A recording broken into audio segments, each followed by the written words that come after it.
భక్తమహాశయులారా, ఈరోజు మనము హిందూ ధర్మ ప్రచార పరిషత్ తిరుమల దేవస్థానం వారి ఆదేశానుసారంగా శ్రీ శ్రీ శ్రీ కోదండ రామాలయం హేమచంద్రపురం నందు సుందరకాండ ప్రవచన కార్యక్రమాన్ని నిర్వహించుకుంటున్నాం.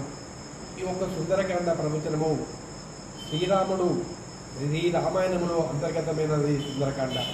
అంటే మనకు మహాభారతములో భగవద్గీత ఏ విధంగా నిత్య ఆరాధన గ్రంథము, మనకు రామాయణంలో కూడా సుందరకాండ అంత ఆరాధన గ్రంథము.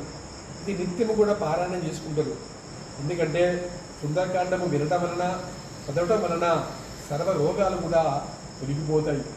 అదేవిధంగా సుందరకాండలో స్వామి హనుమ జీవన విధానము, ఆయన జన్మించినది, ఆయన వరములు, సీతమ్మ అన్వేషణ కోసము అతను 100 యోజనల సముద్రం దాటడము, ఆ లంకలో ప్రవేశించడము, సీతమ్మను వెతకడము, అదేవిధంగా సీతమ్మని కనుక్కోవడము, ఆమెను దర్శించడము, ఇవన్నీ కూడా మనము సుందరకాండ యుక్తంగా మనం చెప్పుకోవడం జరుగుతుంటుంది.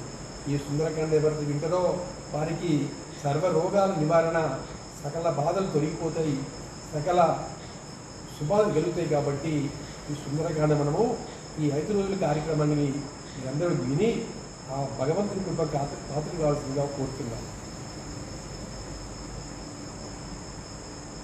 మీ సార్కి ఇచ్చి ఇలా నొత్తా అన్నికి అవసరం లేదా?